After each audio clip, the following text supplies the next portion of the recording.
There was a bit of news that broke yesterday that I thought broke too quietly, and I don't know how common knowledge this is. But do you realize how close we are, Stugotz, to no longer having a chain link measurement in football next year? I had no idea. What are you talking about? We're this close, Dano. Yes, we are a chain link away from having the technology. They're going to test it all preseason, and if it works, they're still going to have the chain gang of old guys out there measuring it in the most antiquated way possible as backup. In the case of an emergency, a power outage during the Super Bowl. Just keeping an eye on it. That's what they're doing. Right. Can't they be in the tunnel in case we need them? Like, them doing it the whole game, never using it, is odd. Just go to the bullpen? Like, keep them in, like, a room, and if the technology breaks, then we do the old, like, all right, come on out. Like, them doing it the entire season and us never using it is sad. Here's the flaw in your particular plan. Bad for 'em. Yes, understood. They're going to feel pretty useless until that one moment when the technology breaks down in a critical spot and they're in a janitor's closet because you didn't have them as the backup on the field. Then we have replay. And then we'll have 3 days of coverage because an NFL football game got decided in the dumbest way possible. How would the people that are physically measuring it in a tunnel work if they're not physically measuring anything? Well, he's saying don't use them until they're actually needed. Right. See, this is the problem with his theory, right? You don't realize, and I don't realize how dependent we are on technology until you lose that technology. The last couple of days I've been late getting in here because my garage door doesn't work.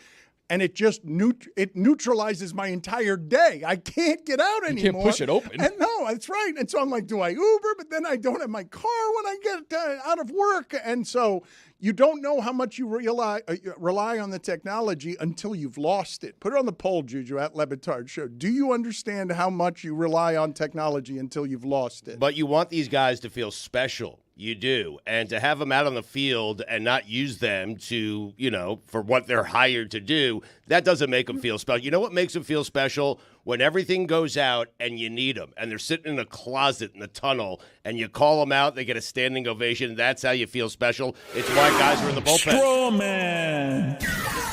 Who wants the chain link gang to feel special? I do. I feel bad for them. Sounds like you're trying to cost some hardworking Americans some hardworking American jobs in an election year, which is a bad move. Mm-hmm. I'm trying to? Not you, the NFL. Sounds like no one's watching the UFL. That's what it sounds like Correct. to me. Yes. What other jobs in our society are just backups for technology? Like, are there people that are going to work every day right now, and it's like, I'm only here if technology breaks down? Every time I walk into a Walgreens and everyone's scanning their way out, but there's one human being standing there who used to be the centerpiece of everything that they were doing, but is now there just to check that you're not stealing things and to see if someone like me walks in and can't handle your technology and is just looking for an I got you, old man. Here you go. Just click this, click that, scan your card here. Keep it moving. I was actually just told in my ear that we have multiple people on staff that are just here in case technology breaks down. Huh. We should do a quiz of whether you know their names or not. We should bring all of them Please don't. one after another. We have many people here for the insurance of if the whole thing falls to the ground, can Robert lift it back up? Which one's Robert? Let me write that down. Robert. We've got 4 or 5 people here as emergency backups. I'd like to I'm guessing Muhammad just playing the odds. Where's GQ? I haven't seen him in a week. Oh. GQ is not his real name. I believe it's what you're calling him because you don't know his real name. No, there's a Danny there. Danny GQ. Danny GQ. Too many Dannys around here. Got that one. So many Dannys. I need to address again Stugotz's contention that the chain link gang needs to feel special. They're getting paid to not work. What am I talking about? You see that in the mirror sometimes, don't you?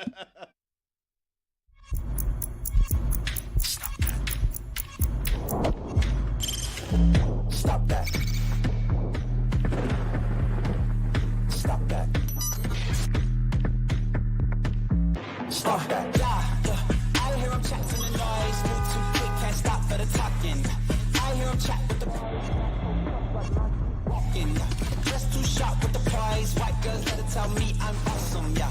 Hot like fire on the pan. If you wanna touch my please use caution. passion. Cold like 0 degrees. I'm out the cage, gotta let out the beast. Revolutionary, gotta let out the streets. Locked in a cage, I'ma let out the Wake up, let out the sheets. You can't go on, man, forget my peace. You take the west, I'll take on the east. I'ma put him in the cage, never let out the I hear him chat to the noise. Move too quick, can't stop for the talking. I hear him chat with the boys. Man, so tough, but man's keep walking, yeah. Just too sharp with the prize. Right, guys, better tell me I'm awesome, yeah. Hot like fire on the pan. If you wanna touch me, please use caution. Stop that. Stop that. Stop that. I've got what I feel like are two pretty good stats of the day, Stugotz. I will give you both of them, and you tell me which one you like better. Hit it. Start of the day, start of the day. It is your start of the day. Start of the day, start of the day. It is your start of the day. Start of the day, start of the day. It is your start of the day. Start of the day, start of the day. It is the start of the day.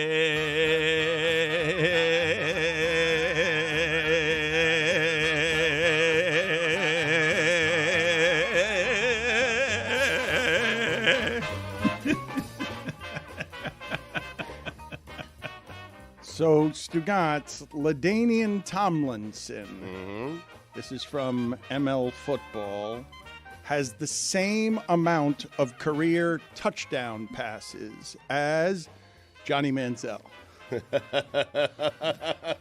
That's one stat of the day. Right, Johnny Football. The other one from last night that I believe to be the better stat of the day, Jaylen Brown has never hit that shot before. That a game-tying shot or game-winning shot, 10 seconds or less, one of those clutch moments where everyone in the league shoots 18% and Michael Jordan gets credit for shooting like 24% or keep taking the shot. That shot that Jaylen Brown made in that situation, he has never made in a professional game. And that game last night was super interesting for a lot of reasons because there are a few things in that game that are a little bit repeatable for the Pacers. The Pacers let one get away. I like that stat, but I actually like that you're asking me. I like the first stat better. A running back throwing for more touchdown passes than a quarterback. Same amount. Yeah, same amount. Seven right. is the total for both of them. Yeah. Yes. Derrick Henry might have more. He might. I'm on that. I actually looked that up for us. Running back with the most career touchdown passes. Yeah, I wasn't surprised when you said it because that was a huge part of LT's arsenal. Was once he got down the goal line, he would just float one up there to a receiver. Were you surprised by Jaylen Brown? Yeah, that was a cacasso, though. Man, come on. That's a once-in-a-lifetime shot. This is a rare game where both teams blew it. Derrick Henry has 4 passing touchdowns. Put it on the poll, please. In the postseason, too? That includes postseason? Put it on the poll at Le Batard Show. Was that a game that both teams deserved to lose last night? I've got some stats here, Stugotz, that I think people will find interesting. Because if you have the ball and are up 3 with 10 seconds left, you haven't lost a playoff game like that in a century. In this century, I should say, not a century, in this century. The last time it happened was 97, 98. But just so that you understand the game the Pacers played last night, 22 turnovers is the second most they've had all season. The Celtics have never scored this season that many points off of turnovers. It was a remarkably sloppy game. The way the Pacers play, points per possession, that would have ranked 67th of the 96 games they played this year, Stugotz. When they play that poorly against everyone, not just the Celtics, they're 3-27 this year. That was a shit game the Pacers put together, even though their pace is real good. And the Celtics aren't the same without Porzingis. They're more like the Pacers than they'd like to be when they have to play Al Horford that number of minutes. They're small like that. That team really needs Porzingis. And Carlisle is saying after the game, I'd be curious what's going to happen with this. This one's on me. It's just on me. I didn't foul at the end. I didn't call timeout and get the ball properly inbounded, or at least inbounded on the other side of the court. The big mistake, and he pointed it out after the game, was not taking that timeout when they couldn't inbound the ball. All they had to do was inbound the ball, and the game's over. That's it. It's a wrap. I mean, and I love a coach coming out and saying, hey, that's on me. I do. I love when they do that. They're also replaying it right now on ESPN, that last inbounds pass, and the play itself is insane. You have 5 people going to the wrong side of the court, going back court essentially, when all you got to do is throw it in the front court and make something happen over there. The last 11 seconds of the game is insane. Mike, why are you pointing a thumb over there? My guy knows ball. Yeah, I was saying Backcourt action's insane. It was with on 12 mute, but I seconds was left. like, Real hoopers. front court, or subbing TJ McConnell. Maybe do that. He seems like he'd be hard to guard in that circumstance. I'm not going to do this to the Celtics, though. I'm just not going to do it, okay? Because we criticize them the entire season. Jason Tatum is soft late in games. Jason Tatum in that overtime was great. Oh, get out of Jaylen here. Brown late in that Get game out of was here. great. Get Tatum out had of 8 here. points in overtime. Get out of here. 10 Get out of here. points. Get out of here. That dude disappeared He hit in the crunch shots. time. And yes, he got the dagger when they slacked off of him like his name was Wooga Poplar, and he dribbled into a contest. He missed a point-blank bunny. He had a pick-6 turnover. That guy was begging out of that situation. The fact that he has 10 points in that overtime is miraculous. Where are the points? I saw a 3, and he got lucky with a terrible turnover that was a dunk, a ready-made dunk that he hit from the line. The dude got bailed out by Rick Carlisle and Jaylen Brown. All the things that we said about Jason Tatum, all the doubts that we have about his disappearing act in crunch time, those are still here. In fact, I got more of them. Only guy in double-digit free throws for the entire game. So Nobody else had out of double-digit here free with throws. box score. That is like the most fraudulent 10 points I've ever seen. That dude disappeared again. So we're going to do this. That was a bad Well, turnover in regulation. Hold on. Let me just stop Mike for a second, okay? Because he's coming in. He got locked down by Nesmith. Once Nesmith got fouled out, then the game changed. He was Neesmith. Is That's it? how much he doesn't even know his name. It's Mike, Naismith. Yeah, Mike. he invented basketball. Please look up for me The doctor. the last time somebody scored 10 points in an overtime I playoff know. game. I've Okay, seen but all you- the no, but aggregation. Mike, I also was Mike, watching the game. but The Mike, dude disappeared. did you watch the game? Yes, I Mike, did. Mike, Sports radio. Mike, you can't say someone disappeared when I can counter with the stat of he's got more overtime points in a playoff game since Dan Le blank. Batard, look in my eyes. Watch me. That dude Did was a you coward. watch the That game? dude was a coward. Don't tell me the aggregated 10 points and let that be the headline. That dude disappeared. He was chicken shit personified on that court. Get out of here. He got lucky because Jaylen Brown hit un cagazo of all time. That is true. And Rick Carlisle just blew that game. That dude was a chicken shit. All right.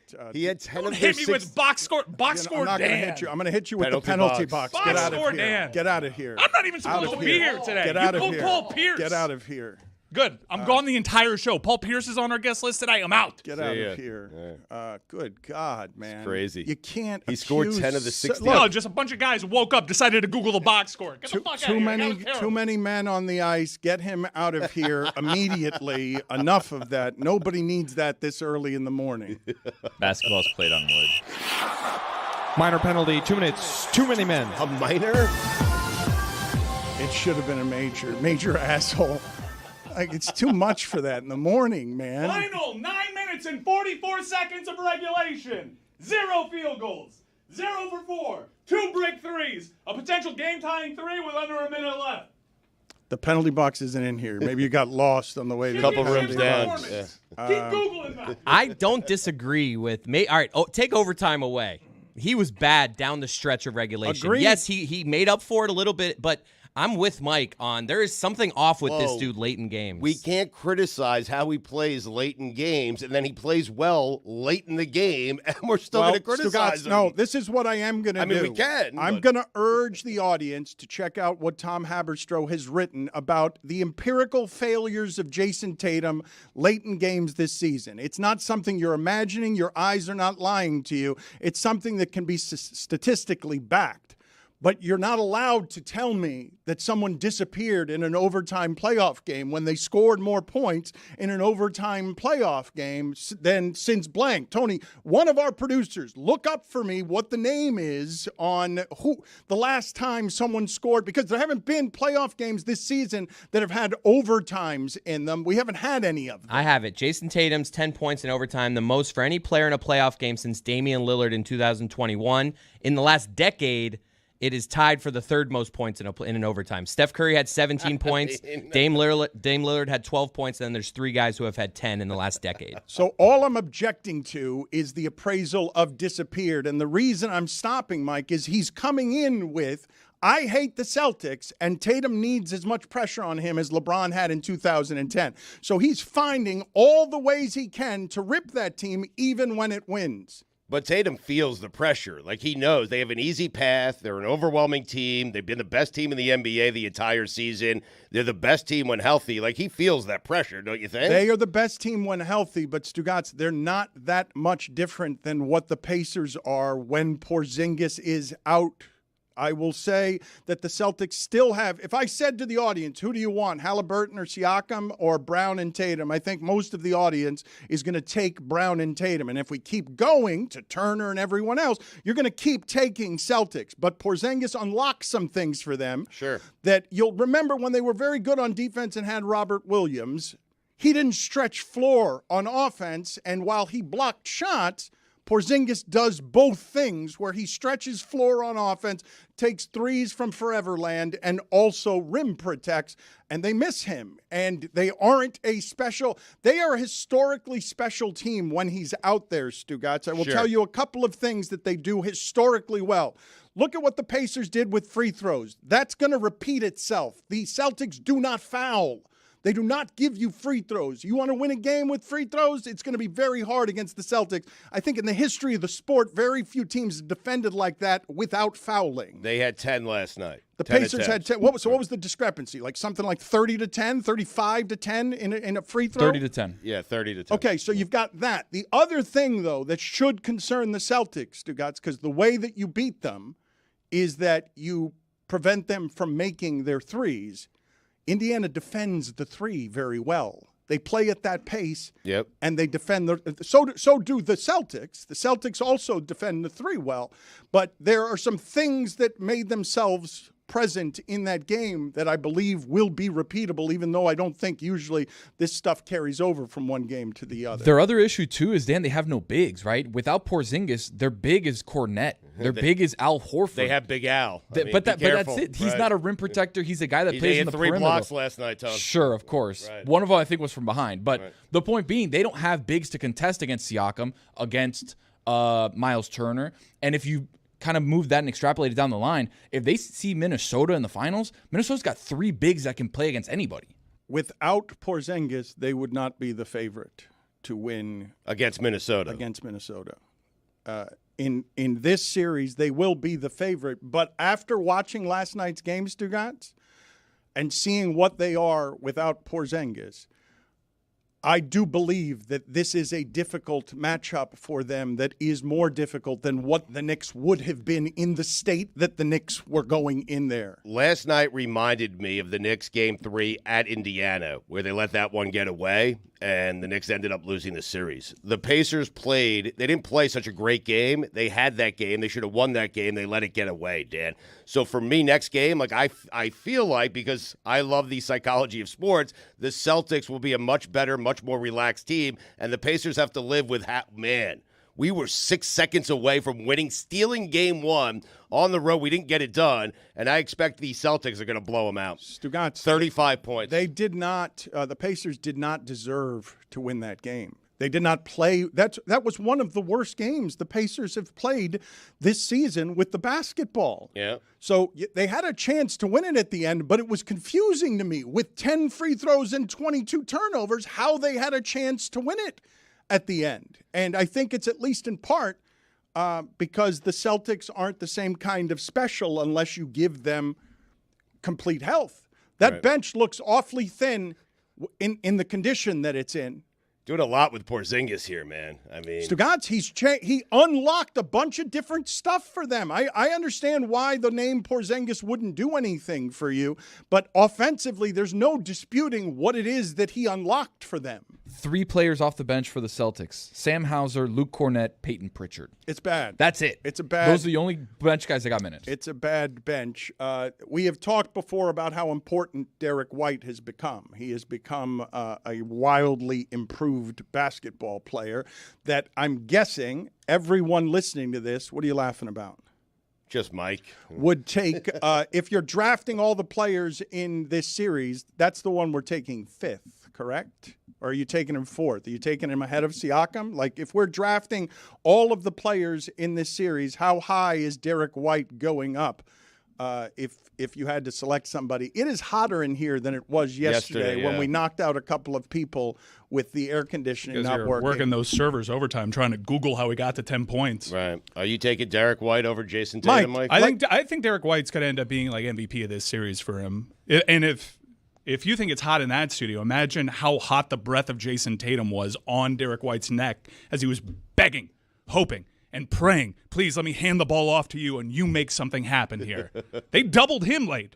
The reason why he had that dagger 3 was they doubled Derek White. The thing that I have to guard against with you is that your hatred for this team and this franchise is so high that I believe that the passion that you just expressed for basketball this season is all fueled by rage hate.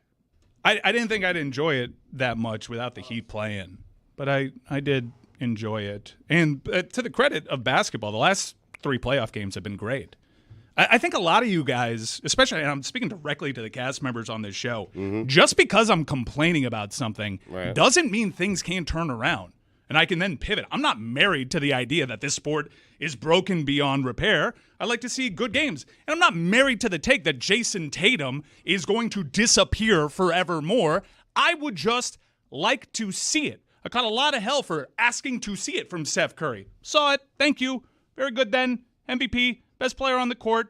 Legendary performance. Move on with your day. I move on with my day. Yeah. Broken beyond repair is something you have to be married to because there's no repairing it. It's beyond repair. Well, I think the game can be repaired easily by. Then it's not broken beyond repair. Yeah, well, point, like I said, that was not my take. But it just gets assigned to me. And when Tatum does something, because this is a numbers game, and Lord knows that dude's played plenty of playoff games, eventually he'll ascend. But I still have questions about the guy. I want to see it. I don't want to see Derek White be the best player. I want to see Jaylen Brown bailing his ass out. I want to see Jason Tatum fulfill the prophecy and be the guy the commercials are telling me he is. I think I found something we can all agree on. That was the least impressive 10-point overtime performance we've ever seen. It was ridiculous. Who's with me? I just kept getting hit with 10 points.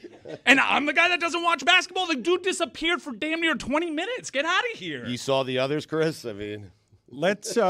We need to turn down the temperature on some of what that is happening. Well, it's just, I got hit with box score Sue and box score Dan. I watched the game, He had 10 points. Did you notice? Out again. Out again. Out again. Oh, I'm sorry. Out. Did I needle you, Dan Le Batard, Get by outta the box here. score? No, it's 13 points. Mike, it's 13 obnoxious. minutes, scoreless. Out. It's obnoxious. Oh, yeah, let's get Sam Morrell on. Let's be more obnoxious then. Get out Are of we here. just pivoting to the Celtics now? Out. Didn't you threaten to leave for the whole show? Get out. Threatening to leave for Paul Pierce. I don't know why he keeps getting booked. He's not a stand-up comedian. Out. I don't like the did you watch the game and nothing else after it. Out, Mike. Literally provided. Good. Literally provided. For those that are just listening to our show, He's going to drag you out. This. I hope he drags you out. Let's talk about He's going to drag you out. First field goal was in OT. He's dragging you out. First field, 13 minutes and 32 seconds without a field goal. He's dragging you out. First 2 points came on a fast break because he got fouled. Right. The dude lived on the line. All right. Dude lived on the line. Keep going. He was a chicken shit. Yep, keep going. Here's another mic for you. Here, hold on. Here you go. Say something. Wow, to applause out there. Get Miro on. Get Miro on is what he said. He's doing it irrationally, but I don't disagree with what he's saying will you about knock Jason it off? Tatum. I'm serious. What are you talking about?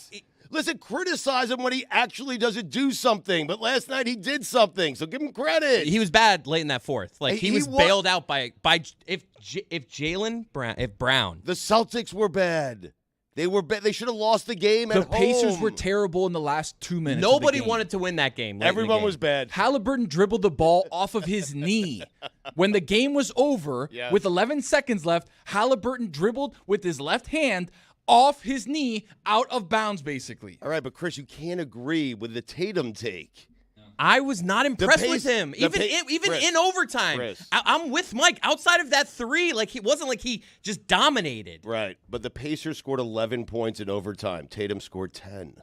He bailed himself out by getting 10 points. I can't argue with the 10 points, but I'm just gonna say I'm not leaving that game thinking, oh, this is the best player in the NBA. Are you okay? Again, I'm very warm and Sweating. And I think that there are many exit ramps between scoring 10 points in overtime and the accusation of someone disappearing, because all the other players who didn't disappear didn't score that many points in overtime. And so I'm just asking for some sort of degrees on how we talk about this. But when your starting point is the moment the playoffs started and the Heat lost the game, Mike Ryan traded Bam Adebayo again. The Celtics came very close to giving Mike Ryan the best feeling he's had in basketball this entire season, which is losing that game at home. They denied him it, and now this is what you get today. And he's not wrong that Tatum has to show us something as the guy who wins the reason that team wins. But last night he showed you something. He was not the reason, Stu, even with the 10 points. I get it, guys, but we criticize him particularly at the end of games. And at the end of last night's game, he scored 10 points. Stugotz, that's all I'm saying. But the point... How am I being the rational one? The point that he's making is, if not for Jaylen Brown bailing his ass out, I get it, with a very lucky shot, today's conversation would have totally been about what happened to Jason Tatum at the end of that game. He was given more game. This reminds me of all the stuff that Derek Jeter did in the postseason because he was in the postseason so often. Thank you, Billy, for a contribution that's fundamentally useless. Thank you, Billy. Did a lot of winning. Did the Celtics win or did the Pacers lose? Oh, good question. Derek Jeter played an entire regular season 162 games in the postseason. So he was not afraid of postseason basketball. Jason Tatum is going to get so many shots to win basketball games that he's going to score 10 points in an occasional overtime. It seems like you're agreeing with Mike. I'm just bringing him slightly closer to the middle. It doesn't have to be the absolute of he either disappeared or he's Michael Jordan. Can we stop at some exit ramps between those two things? I'm being rational, Dan. I'm not saying he's Michael Jordan because no one is Michael Jordan, and certainly not Anthony Edwards. What a joke. But anyway, what I'm saying is, let's criticize him after a loss where he doesn't do anything. It was a strike. I have an exit ramp we can take. Let's get off here. Let's get off at this. Are we just exit. not going to talk Panthers today? Final 10 minutes of regulation, 0 points for Jason Tatum. That's correct. Okay, he got his ass bailed out, but then final 5 minutes he had 10. That's correct. Yeah.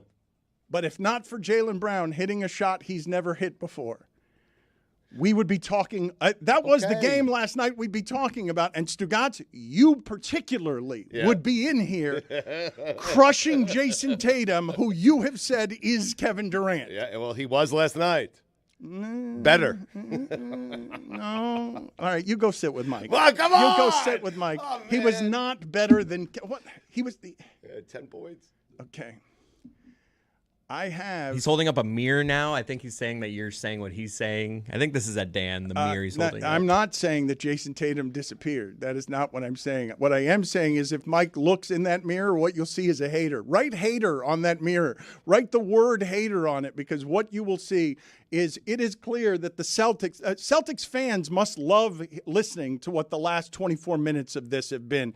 The voice of the Heat wailing and gnashing and crying about the Celtics winning a game that way last night. This for sure is Mike. He late in that fourth quarter, he's like, I know my take for tomorrow. This is great. Yes. And then the game kind of changed, and he's just like, you know what? I'm sticking with it.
Billy and Stugotz want to debut a new segment right now, the JJ Watt of the day.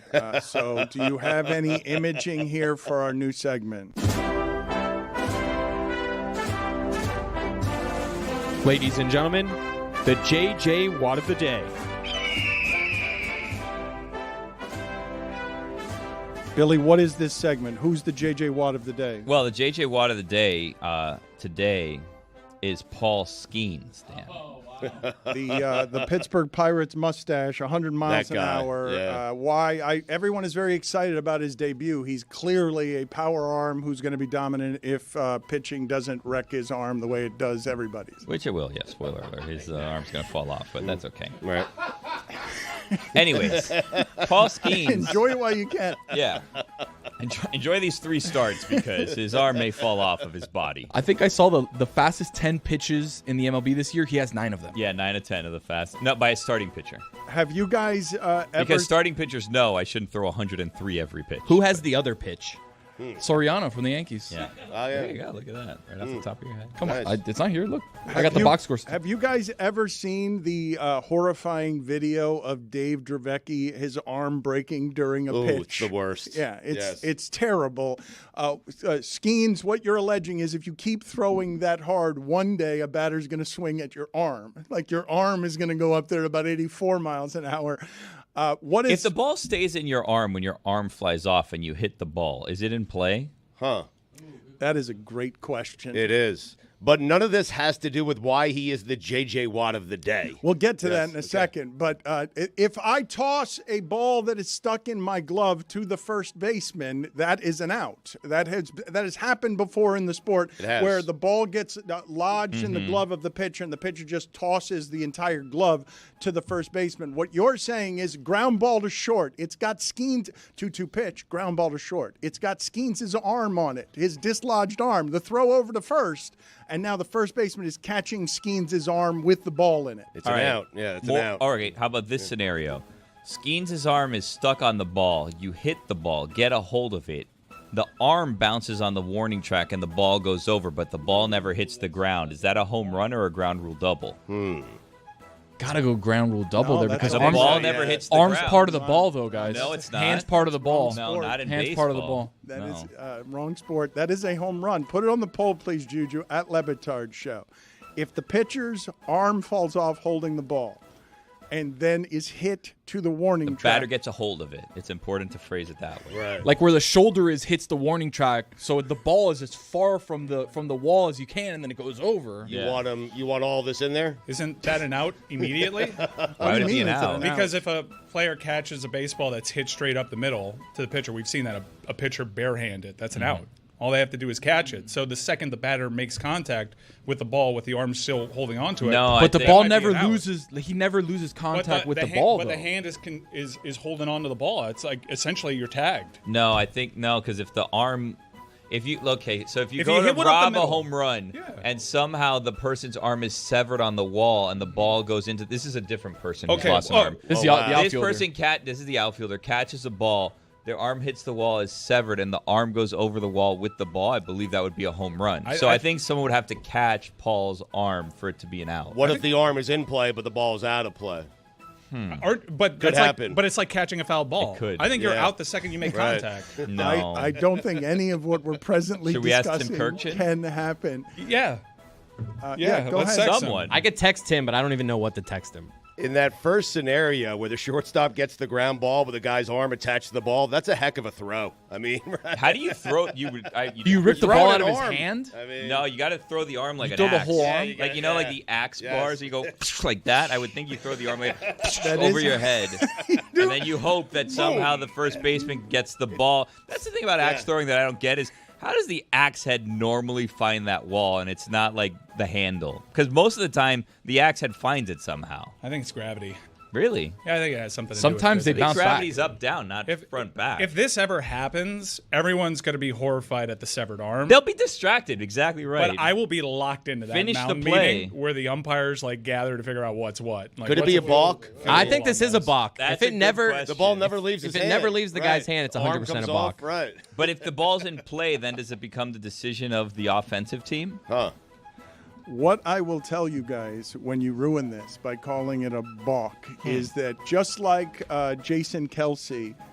Travis Kelce had that lateral in the game that was disallowed because of Kadarius Toney lining up offsides and us blaming the referee for ruining something. If the umpires called a balk in this situation and denied us the following conversation about whether it's an out, the axe throw, the home run, is it a ground rule double? If it's a balk, if it's just a balk, that would be really disappointing. But if the bases are empty, then it can't be a balk. That's true.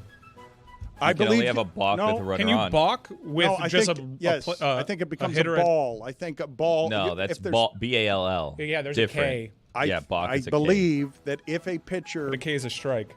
Yeah, that's a strikeout. And if it's a backwards K, then it's strikeout looking. Thank you. Which is confusing. We need to text him. Yeah. What if you hit it right back Then to you the get pitcher, 3 strikeouts, and everyone's like, what do we do? and the pitcher catches his own arm?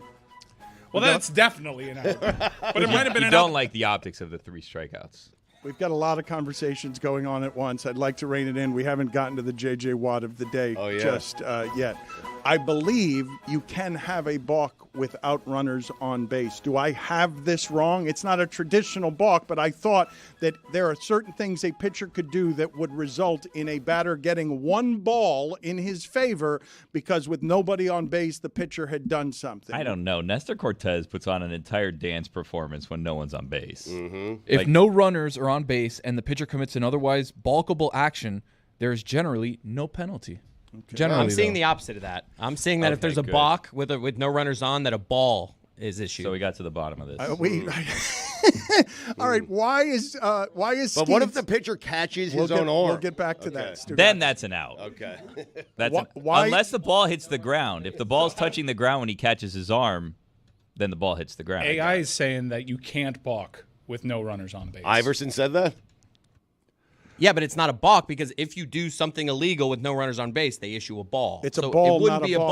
balk, but it is a balk. It's just the way they issue the penalty, it's with a ball. But the Allen Iverson said no. If the pitcher drops the ball, but no one's on base, it is ignored with no penalty. So I think the same rule applies that if the ball drops while an arm is attached to it. I don't know what the ruling is on that. We will check with Tim Kirkshin. We will also, at some point this segment, I'm assuming, find out why he's the J.J. Watt of the day, even though Hail to the Chief has now stopped playing. We've run out of the music. It's a short bed, that's why. It is. But I would like to just explore You want to again get to the J.J. Watt of the day? in a second. Okay. Good tease. Getting there, trying to get there.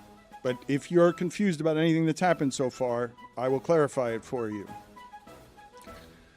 A ball, if you add a K to the end of it, becomes a balk. But you take away an L. But the K is a strikeout, Correct, and yes. you have to take away an L, and all of this is very confusing. But if a human arm falls off of the pitcher and is hit to the warning track and then lands on the warning track, I believe that it is immediately an out just because an arm of a defender has the ball in its hand and has caught it before it has hit the ground and therefore is an out. I don't think so. I think handing the ball still applies, though. I know it's a different sport, but you can't say that it's a hit, right, without the ball dislodging from the severed arm from the Right. hand, right? In this scenario, do we have the ligaments and muscles so tight around the ball You're right. that you can't get the ball out of it? The ball needs to come free. Okay, hold on a second. Now, if the arm is still attached and somehow instead of the bat making contact with the ball, it makes contact with the back of the hand because of the way that it's spun. Right. If a bat hits a catcher's hand, that's catcher's interference. So would it be pitcher's interference?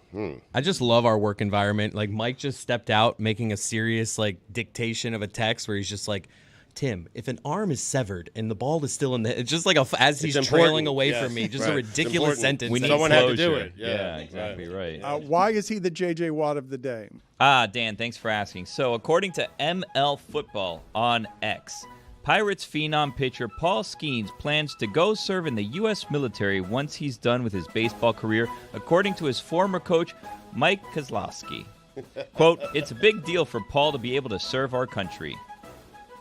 Such a big deal, Dan. If it's a big deal, do it now and stop pitching. But such a big deal to Paul that he transferred away from the military. He left the Air Force Academy to pursue a baseball career. How about that? That is J.J. Watt. But Those are the type of things you say when you leave the military to play Major League Baseball. You tell him one day, I will get back to the military. He's never going back to the military. I assure you, he has no plans. And I'm not certain the military will want him at the age of 40, but he has no plans of going back to the military. Well, if it's missing, though, then do they take him? Right. Is he eligible to serve? You think once he's pitched 15 years in the majors, if he makes it that long, he's amassed, I don't know, 70, 80, 90, $100 million, whatever he makes over that time frame. More than that. You think the first thing he's going to do is go back and fly a fighter jet? Like, what's the matter with you? Ted Williams did miss the prime of his career. Thank you for mentioning. True American. Flying a fighter jet. Was that by choice? Of course. No. I don't think he so. had to. No, I believe was that was drafted, yes. I also want to exonerate Skeens here. You've called him the J.J. Watt of the day, even though this is a former coach being quoted. He's not saying anything. J.J. Watt would say that wrapped in the American flag with a bald eagle on his shoulder while driving a tank he made out of American pies. That's fair.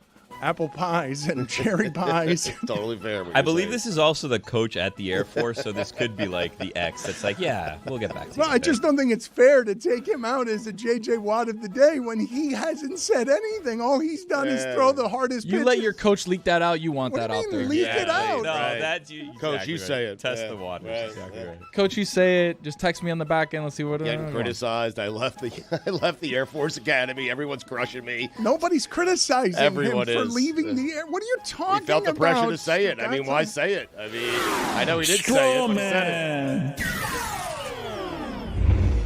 What are you doing? You don't think he ever told that to his manager? You don't think there was a reason he told his manager that? What are you doing? J.J. Watt of the day. I know, but he didn't say anything. All he did was throw 101 miles an hour. He's being quoted by someone who was in his past. He didn't have to say it, Dan. I mean, To anybody? Yeah, he didn't have to say it. When it's in your heart like that and your coach knows it, I mean, they have the opportunity to say it. It's in your heart. Tony, go look up the years of his prime, what Ted Williams did around being a fighter pilot. Like, go look up the stats, the years he gave up to the war.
forgive me for a second here as I try to get caught up on reading breaking news. Sports Business Journal is reporting that the NBA, this stinks, will formalize new deals with ESPN, NBC, and Amazon this week.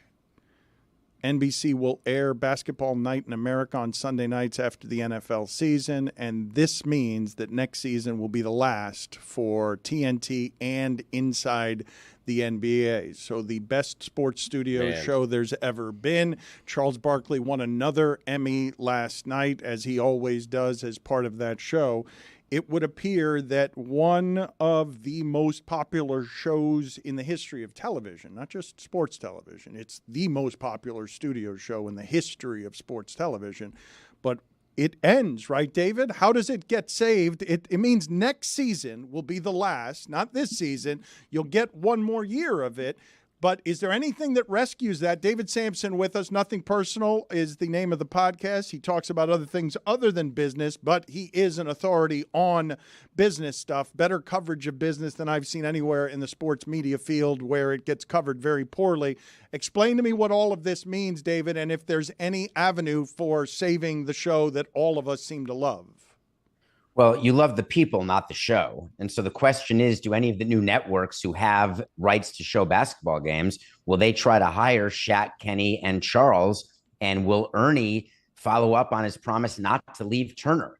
And the thought is that he likes his life. He doesn't necessarily want to leave Atlanta. Could the show continue in Atlanta just for a different network? Is there studio space? Is any of that possible? The answer is yes. So I think it's way too early to say Inside the NBA is done, because it's like saying David Letterman changed when he went from NBC to CBS. It was still the David Letterman show. He just couldn't call it the top 10. But I believe that studio show could still exist. All right. This is an interesting conversation to have. And Mike, you've worked a lot in the production of things. All the guys on that show say that Ernie Johnson is the most important chemical. Most people would not argue that. They'd argue that Charles Barkley is the most important, but those guys do need to love and respect enough someone to allow him to rein them in, and they do trust Ernie that way. Do you believe a host is that important to that show that if Ernie decides to stay at TNT, the other guys will do it with someone else? 100%. He's the straw that stirs the drink over there, because you have a lot of talents, primarily in Shaq and Charles. Even before Shaq arrived there, they kind of freelance. It's very improvisational, and that's what kind of is the draw to that show. And you need someone there to just keep the show moving along. But it's also a credit to the producers that help build this show that's really like no other. But I will say that I think they're going to be fine. Like we were talking about, that Amazon certainly has disposable income, and they don't have shoulder programming. ESPN, they've tried for 20 years to replicate their formula. They haven't. NBC presently, I know that they have studio talents in their employ, but they don't necessarily have an NBA studio show yet. So you have three destinations that would love to microwave the studio leader, a perennial Emmy favorite when it comes to studio shows. I think if I'm Amazon, what I do is I ask Turner, what do you want for the Atlanta studio space? We bring everybody back. Basically, Turner is now Amazon, and you just wipe your hands of it. Everybody's happy. Am I not the only one that thinks that Ernie is just playing the negotiating game? Everyone, because he's so fundamentally decent, everyone's just taking him at his word. I think he's just playing the game here. I think Ernie's not leaving, but I think those guys won't leave Ernie. I think Ernie will leave for the right number if he's with his guys. I think he's just playing the game right here. Ernie Johnson came out and said, I'm not leaving Turner. That's just that's negotiating. Well, I think because I think you're forgetting a few things about Ernie, and don't forget in the past when Ernie was sick, there's just a lot of things that would indicate that I don't think that Ernie would need to play that card publicly. And as far as leverage goes, they've got all the leverage. They don't need to leak leverage. They don't need to play that leverage publicly. They know that the networks need them. Barkley knows it, Shaq knows it, Kenny knows it, and Ernie knows it. The people who generally use PR for leverage are those who don't have it. But he doesn't need to leave Turner, per se. He says he doesn't want to leave Turner. Okay, right. You give him a carve-out for baseball and all the other Turner things that you're a part of. And when you say you don't want to leave Turner, what you're really saying is you don't want to leave your life. You don't want to leave the comforts of home. So you just make that the mecca for wherever Amazon or NBC or even ESPN decides to have their tentpole studio show. I think as attractive as the NBA deal is, now you have a whole world of possibilities with the standard when it comes to sports coverage in Turner, and I think they're looking at it as they're a free agent too. And it may need to be renamed. It's possible. We don't know. Does Turner own Inside the NBA, quote unquote? In which case you just rename it. It really is based on the people. And in terms of replacing Ernie, you find another conductor, and it sounds like it's impossible. There'd be no way to replace him. But I assure you, everybody, we're all replaceable. And so I don't worry. They're not going to not have Barkley and Shaq and Kenny do a show because Ernie won't do it or they can't come to an agreement. Much like if Charles decides that he can't come to an agreement, the show will go on with somebody else. If you think Adam Lefkoe's not going to jump at that opportunity, you're insane. Right.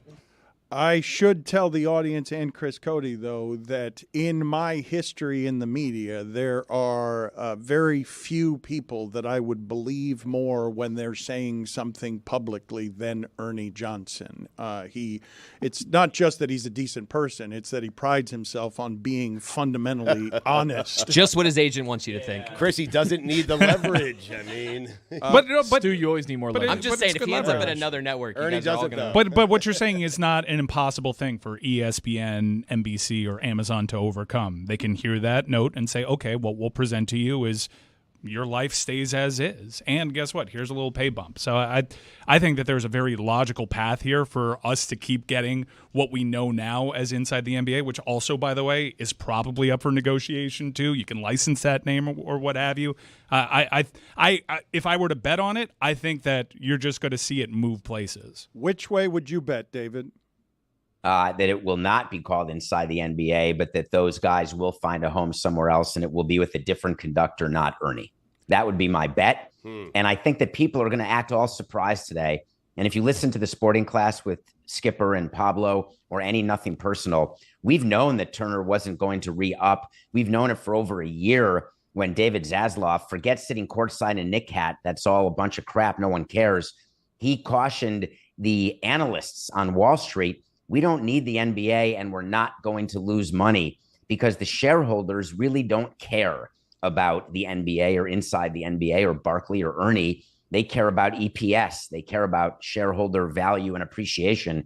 And he cautioned the street that Turner was not going to get the deal. So I'm not surprised at all. David, would you do me a favor? I've been wanting to debut a new segment here where someone takes a victory lap for something they've said and then comes back to the microphone winded because they've physically taken an actual victory lap.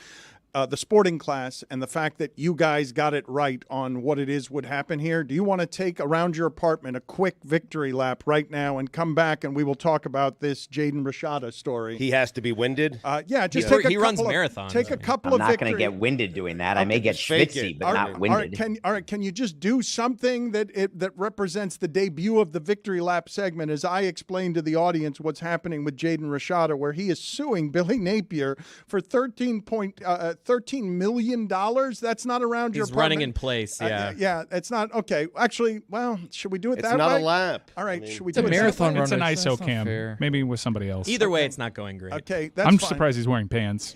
Mike, what do you make of this as the business of all of this changes? And I'm watching stuff that I don't understand where a quarterback is suing his head coach, which is hysterical. Well, I think this is a very funny story. And if you want to get into the weeds about it, if you're Florida and you're presently unhappy with your head football coach, this may open the door for being able to fire him with cause. I think everything's on the table there. But I'm really happy that this lawsuit came to light just so we can finally publicly reveal the fact that Florida's collective paid John Ruiz to avoid litigation. Everyone thought that Miami left that Rashada pursuit with egg on their face. No one knew the details in that. No, they didn't lose any money. In fact, they made money on that proposition as a sort of front-end settlement, it would appear. I love the detail of Jaden Rashada, who is now presently a Georgia Bulldog. He was a Arizona State Sun Devil prior to him asking Kirby Smart for permission to sue Billy Napier, and Kirby Smart running a finger through that beautiful hair of his and going, yeah, you go right ahead. Throw that place into even more chaos. There's a lot of damning texts out there from people that ran their collective that this whole Rashada thing, and the reason why they attempted to overpay and immediately regretted it, was because Miami was in their heads. They like those freaks down in Miami, can't stand them. This was all. This was more about getting at Miami and stopping John Ruiz at the time, or the perception of John Ruiz, who, if you want to talk about victory laps, he's having himself one right now. That's fine. I think it was all about the boogeyman that was Miami, and it scared him into doing something stupid, and they immediately regretted it. And also, I feel bad for the kid. They broke a deal, it would appear. Allegedly, at least that's what the lawsuit alleges. So no winners here outside of Miami. David, what can you tell me was interesting about the Jaden Rashada story? 142. I asked you a question that wasn't about your heart rate or anything Oh, else. sorry. I mean, you ran a lap. I normally would know my heart rate after a run, so I needed to take my heart rate. What was your question? I was not listening. Jaden Rashada, any interesting thoughts about how things are changing in college sports? I think I covered this on This Morning's Nothing Personal, and I'd love to give you a taste of it. I believe the college athletes need to form a union. I believe this is the start of a union. It has to be regulated because this lawsuit is just the beginning of Pandora's box that's been opened. And the way you deal with it is with contracts. You deal with it within the four corners of an agreement, and you deal with it with people having to fulfill what they are saying they're going to do. And in college sports, the joke's over. They're all free agents. They're all employees, and they should all be unionized. That's tough to organize, though. And if you look at what's happening right now in Washington, D.C., the powers that be are kind of taking advantage of this, trying to very quickly, under the cover of darkness, agree to a rev share agreement that they're going to quickly try to turn around and have codified by Congress and hold against these student athletes that don't necessarily have a say in this matter, David. Yeah, true, but that's part of a settlement. That's part of a much bigger $2.7 billion settlement where like $1.5 billion is going to former players, which is way better than getting your Heisman back. It's totally shocking to me. It would be like Andre Dawson trying to get money because all these crappy players get more than he does, or a good basketball player bringing, John Konkak in and saying, give me money. So that is a major settlement, part of which is the going forward revenue sharing that you're talking about. And I get rid of all of it, and I would go to straight free agency in college. Samson, stay there. Tony, go ahead and look up how musty the John Konkak reference is. John Konkak, I believe, got fewer than $5 million. I smiled, though. It might have been fewer than $10 million. We're going to come back with David Samson after this.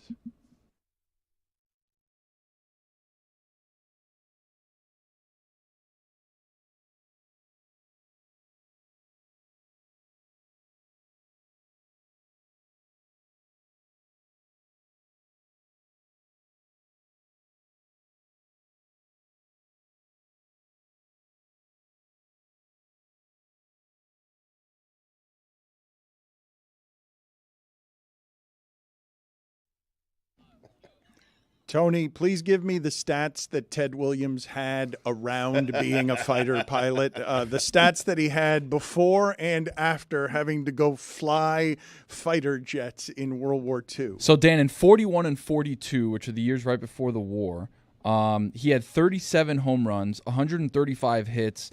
He batted .406 and 41. 135 RBI. Runs. Excuse me. He had 135 runs. Yeah. He had 120 RBIs. Batted .406. Dude, he had an incredible season. And then he had another season in 42 of 137 RBIs. Batted .356. His Chris, on-base Chris, percentage. why are you laughing? He's just, I don't know. Tony my God, reading stats is like you reading. Yeah, just I in don't know. general. I don't know if his The year he's confidence was reading leaving. right now. The year he's reading right now is right before he went away to war for 3 years. The big war of '43. Everyone knows about it. And then he came back in '46 and had outstanding. I numbers. love our show mentioning that Ted Williams, pretty good ball player. Yeah. Tony, go sit in the penalty box for reading numbers the way that Chris Cody reads words. You want me to read numbers? There's 837 numbers in this stat line, and you want me to read everything perfect and reading You poorly. asked for Now, it. here's the know, problem. but- He went to Baseball Reference. You can never go there. It's a rookie mistake. You have to go to ESPN.com. You got to go somewhere else. Reference has too many rows. I'm agreeing with you. I'm just trying to help you out for the future. you know? David, if Paul Skeens throws a ball, his arm falls off of his body. They hit the ball. His arm hits the warning track, but the ball never does, and it bounces over the wall. Is it a home run or a ground rule double? or an out because it's still attached to a defender's hand and was flying. It's a for home one. run. because the That's what ball I never think, hits too. the ground. Yeah. But it never left his hand. It never David. left it's his a balk. hand. But it doesn't matter. The ball, the arm becomes an extension of the ball. Right. Well, then it would be a ground rule double if it's Yeah. an No, extension but of it the ball. doesn't. Oh, Right. hold on. Yes. Think about love it. where your Think head's about at. it. Don't be so Just quick. when you think okay? you have the answers, Billy Jeez. changes the I am question. okay to be wrong, and I love that. It is the ground rule double because the arm and the ball become the same thing. Billy nailed it. I don't believe that. I don't believe that arm is part of the ball is a thing in this sport. Luckily. But I think you guys have a flawed premise on this. Well, there's lack of foresight on a scenario where this could happen. There are a number of things that I want to talk to David Sampson about. I'm sorry, Dan. Are you saying that Paul Skeens, because he throws so hard that his arm will just come off and then someone will hit the arm and it'll go all the way to the warning track? That's right. Like an arm that's, Yes. That's right. patched? We were Well- talking about Dave Dravecki. Yes. That's We were also worried if you hit the hand instead of the ball, then does it become the rare pitcher's interference? Yeah, that too. That too. Hadn't considered that. I hadn't considered much of this. We didn't know whether it would just be a balk and the whole play would be nullified. Do you have any more questions about this ground shaking Rashada thing? I do. David, look, the University of Florida not getting the results that they want from this head coach. Say you're a disappointed UF administrator. Are you seeing this lawsuit, and while you publicly have to defend your head coach, you got this in your back pocket and you're checking with legal to see if you could maybe get out from this contract with cause? Because you think that part of his contract would be for cause that he can't make a misrepresentation to a player. I don't know what to think because I've never been encountered with this scenario. So I'm asking you, with your legal background, and if they're not particularly happy with Billy Napier, is there an avenue here for the University of Florida to explore possibly firing Billy Napier with cause, maybe down the line, maybe after they lose the first two games of the season? I don't know.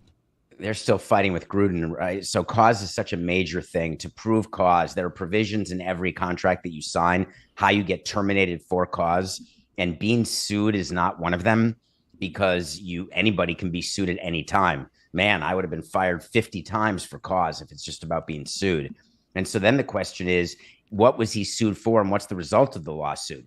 If he makes material misrepresentations or somehow shows the university in bad light, not by losing games, that's a provision that's often there, that you can't sully your employer and that you can be terminated for cause. So if you guys at Meadowlark would say things on the air about DraftKings or about Skipper or Dan, that it's possible you would violate your contracts. But in the case of the coach of Florida, this is a lawsuit really about a contract and a broken promise. And we're going to find out exactly what was promised, what was written.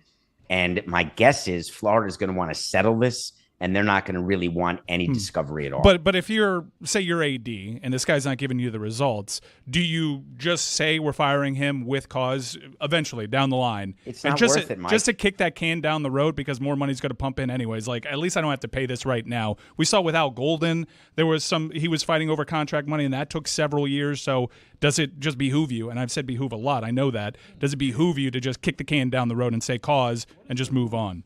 It's always a strategy that you think about because you can fire someone for cause. But if you're a smart person doing a contract as an employee, when you are terminated for cause, you have payments that can continue until it is proven that cause actually existed. And so obviously I don't know what's in the head coach's contract, but what I would do as an AD, if you want to get rid of your coach, you just go find a booster to finance it. And then you go to the president of the university and say, hey, we're firing the coach. We're going to owe him X dollars. We're going to fight for it, but we've already raised the X dollars from a booster. That's what I would do. It would not be about this lawsuit, though. It would be about performance or something else. What did you make of the NFL choosing the Jets in prime time so much? I just was surprised the way they said it publicly, which is, you owed us, Aaron. You really screwed us last year with 4 snaps and an injury, and we had to show that crap all season, that we're going to do it again. Really, he is the story of the NFL in his mind, and somehow the NFL still believes that people care about Aaron Rodgers. And what shocks me is that I don't think they do. And it's not just about politics. It's not about the way he meets the media or what he says. It's none of that. It's really about performance and whether or not you think that the Jets are primetime worthy. And I just don't know that Aaron Rodgers at 40 is a match for that. And if I'm the NFL, I'm certainly not saying, hey, it's a make good for last year's injury. I just found that to be bizarre. Why? I thought it was refreshing. It was honest. They were like, hey, you burned us last year. You owe us this year. And I do think that's the intrigue, David. That's why people will watch. They want to see if Rodgers can stay healthy. And if he does, can he lead the Jets, a perennial loser, can he lead them to the playoffs this year? I just don't think you ever throw good money after bad. It's a terrible business principle. When you made a mistake, you don't double down on it. You don't invest more into a mistake thinking it'll turn it around when the underlying principles remain the same, which is what caused the mistake. And Aaron Rodgers getting hurt is probable. Aaron Rodgers not performing at the old Aaron Rodgers level is likely, if not probable. So I think it's a very important lesson about throwing good money after bad. All right, year back from the war, 1946. He has 176 hits. He has why are you coming over here? I'm trying to help. He batted .342. Okay. No. And then, of course, won the MVP. 37. Can you look at what Dottie Hinson did in between those errors? But you don't read the right stats when you keep giving MVP us is number the right of, stat. of number of hits, though. I don't Tell him how many understand. HBPs he had. He had 12 or 12 H- two hit by pitches. No, that's SHs. He had 12. HBPs. What if instead of the ball rolling out of Dottie's hand, her arm just comes off? You see, it's the train moves and not the station. That's a good question by Mike. She holds on to the ball, but the arm pops off. Dan, before the war of 43, his OPS was 1147. When he got back from the war, his OPS was 1164. I think it's still a We drop. good? The War of 43. He had 343 TBs. Yeah, that's good. All right, I'm sending another voice note to Boog. Right. Total war, bases. that's a stat. He went to war. I mean, Yeah, what was his war? It was 2. It was Right. he had, 3 years. He had World War II. It was number 2. And it's just general war. Yeah, what was his war too? WW2. Back-to-back pilot. champs, by the way. All right, highest ever. put it on the poll at Le Batard Show. What would you be prouder of, winning the Triple Crown or winning the war? What do you think Ted Williams was prouder of? Scarlett Johansson, David. Her fight against artificial intelligence is super interesting. What do you find interesting about it? Oh, this is a big topic. I'm appreciating that you brought this up. Can you imagine someone, and this is for you, Dan, takes your voice, takes your show, takes your own personal IP, and uses it to make themselves money but not pay you? That's what Stugotz does all the time. So I love where your head's at. So imagine your frustration with Stugotz, and he's actually there in person. Imagine if what he did in terms of mailing it in is he not only didn't show up, but only he had a computer-generated voice that showed up that sounded like him, but he still wanted to get paid the same amount of money. Yeah. What do you think of that? This all sounds like the merch store. It sounds like the future negotiations with Stugotz is what it sounds like. As soon as he figures out how to teach someone to teach him how to use artificial intelligence. So here's what happened with Scarlett Johansson. There was a great movie called Her with Joaquin Phoenix, and it was ahead of its time from 2013. And she played an artificial intelligence voice that Joaquin Phoenix got into a relationship with, sort of like Lars and the Real Girl, except it's not a blow-up doll. And so OpenGPT, ChatGPT, OpenAI, they came up with this amazing system with a voice, and they wanted Scarlett Johansson to be the voice. She said, you know what? I'll pass. They said, no problem. And they released it. And it sounds just like Scarlett Johansson. And it's not, but it sounds like her. So she's suing, saying, you took my voice when I didn't give you permission. And this is what the strikes were about last year in Hollywood. It was AI was a huge part of it, because if you can pay AI, which is a fraction of the cost, if you can get Scarlett for nothing, you get Scarlett for nothing. And that's extremely scary to everyone out in Hollywood. So she is suing almost on behalf of everybody. And keep in mind, she's the same one who sued based on movies not being released on the screen, going right to streamers. She wanted to get paid money because she owned a gross percentage of a film that was grossing fewer dollars because it was going streaming and the money was not being credited properly. So Scarlett is sort of the fighter for all people. We're out of time, unfortunately, David. We don't have time to review a movie this week because we hogged all your time talking about other things, but I will tell the people that they should check out Nothing Personal. Every day, he is there for you at 8 a.m. Eastern Time doing a live show that is unlike any I've heard anyone doing individually anywhere. He works a lot harder than Stugotz, even though Stugotz finds that laughable. He is not artificial intelligence. As soon as Stugotz figures out how to get a robot to make artificial stupidity, when we figure that part out, he's going to get so rich. And he's going to want to raise.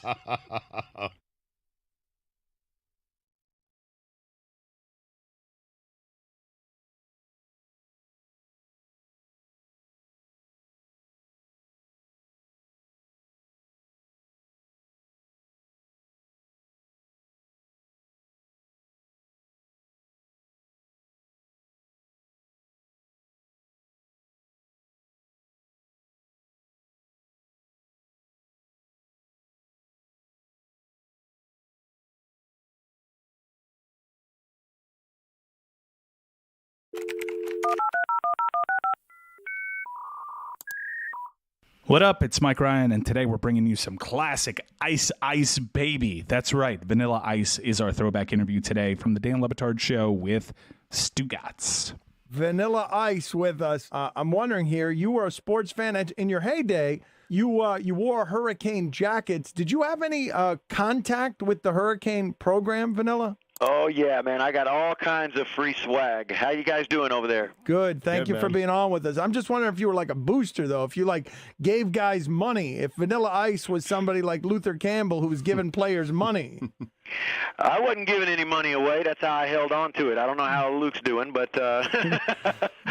What is the greatest sports-related perk Vanilla Ice has ever gotten? Oh, man, I get all kinds of free swag, but that's about the end of it. Maybe some courtside tickets, simple stuff like that. Do you have enough? I'm thinking that you might here. Do you have enough celebrity where if you wanted to call the Heat, if you wanted to go to the Game 3 Sunday night at the American Airlines Arena, could you or one of your people call the Heat and get courtside seats? I'm sure something could be arranged, That's the way it goes. You get perks. But they also, it helps out, when we show up and people show up watching it, it helps out everything. It's like, wow, Justin Bieber's there, because I saw him at one of the Heat games. And my kids automatically said, I want to go to a Heat game, Dad. And I got girls. And I'm like, what? You don't really want to go there, do you? They go, yeah, we do. Justin Bieber was there. We want to go now. I don't understand, Vanilla, how you ended up in Wellington. That's a strange place. I mean, the party lifestyle that you were leading, you were at the top of hip hop, and now you live in Wellington. What the hell? Hell yeah, it's a great city, brother. Listen, man, I grew up right there in Miami, and wrote a song about it. A1A Beachfront Avenue, we all know it. And I still got love for Miami. Always have, always will. But I got a family now, and it seems like I kind of got invaded by the tourists, and the crowd changes every week. So, you get that home feel up there in Palm Beach, and it's good for family. I've been married 15 years, and I got 2 kids, and the party days are over for me, and I'm proud about it. And, yesterday's history, tomorrow's a mystery, so I'm marinating in a new area. What's the coolest part about being Vanilla Ice? I guess being right now, man. I'm happy. We are who we are because of who we were, man. And I wouldn't wish my life on my worst enemy to get where I'm at, because it's been, ups and downs. But I'm happier than anything right now. Got good friends, and that's what it's all about, family and friends. You went through a dark period. Like, you're really happy now. You come off as super, super positive. Yeah. But you went through a horrible period, did you not? When you're saying I wouldn't wish my life on my worst enemy, the worst period was what? Well, basically, I had a weekend that lasted a few years. I was 16 years old when I wrote Ice Ice Baby, man. I sold 160 million records, and, it was a whirlwind for me, rock star parties everywhere. But, that's that larger-than-life, unreality world. And then you have this transition where you have to figure out your purpose in life after this humongous, impact. And, that was the transition where it was hard for me. And I didn't know who I was or anything. And, you think of Britney Spears. She went through that transition. Remember, she shaved her head. She went crazy doing drugs. And it's wild. I mean, I hate to see what Justin Bieber's going to go through. But, it's always entertaining to watch the celebrities crumble, but I think the most entertaining part about me is that how I put it back together, and keep your head on tight, and when the snow globe settles, you got to figure out who you are and what your purpose is, and I found it, and it's family and friends, and that's what motivates me. Thank you for being on with us, Vanilla Ice. We appreciate it. Hey, my pleasure. Anytime, guys. Go Heat. All right, man. Thanks.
Forgive me, please, if I sound too surprised by what I'm about to say, but I really don't have a reference point in my lifetime living in South Florida for what I'm about to say.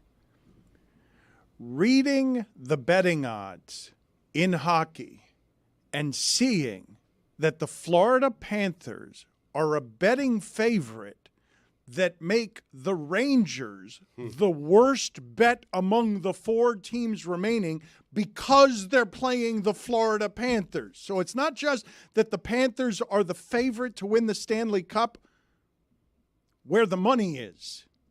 It's that the Rangers are plus 400 when Dallas is plus 260 and Edmonton is plus 280 because everybody's on Dallas and Edmonton like, well, I don't know. That could go any old way. But the Panthers are going to beat the Rangers. The Rangers are plus 400 when they led the regular season in points is just such a tribute to the money saying, no, the way the Panthers play is what wins this time of year. It's not just that they have 3 players who are playing out of their mind as well as anybody, but it's also that they can take the team that's got the most regular season points and make them someone that it's going to cost you to bet on them, when at very few times in my life have I seen a team that has the point total as the Rangers having these kinds of betting odds because people are saying that team's not winning the title. But that President's Cup, Dan, we know this is a curse. It is. But that's not the way the betting money goes. But people have won. I will say curses. I will say in terms of predictive analysis, like what you're doing is to lift the cup.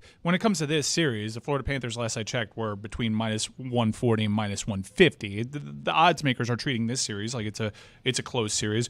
What you're seeing with to lift the cup prices is the books are telling you if Florida gets into the final, they're favored to win it, whereas it's a tougher road for the Rangers to beat whoever comes out west. I'm just looking specifically. I'm not looking ahead. I think this is a very good series. It's a great series. I'm so scared. It's a scary proposition when you Feels go up great. against Igor Shesterkin in a top 6 the way that New York has, and they got guys coming back to help out their bottom 6, and they have 6 defenders that are all pretty good. Look, they won the President's Trophy. They're a great team. But you understand what I'm saying, how crazy it is. I don't understand how crazy this must make Canada. Just the idea that this is allowed to happen. Dude, I've in looking at, because I do the thing that I kind of warn against, looking at odds as predictive analysis. I've been pinching myself since the Panthers went on that holiday run and started rounding into form. They were the odds-on favorite to win the Cup. There was a brief period where Carolina overtook them.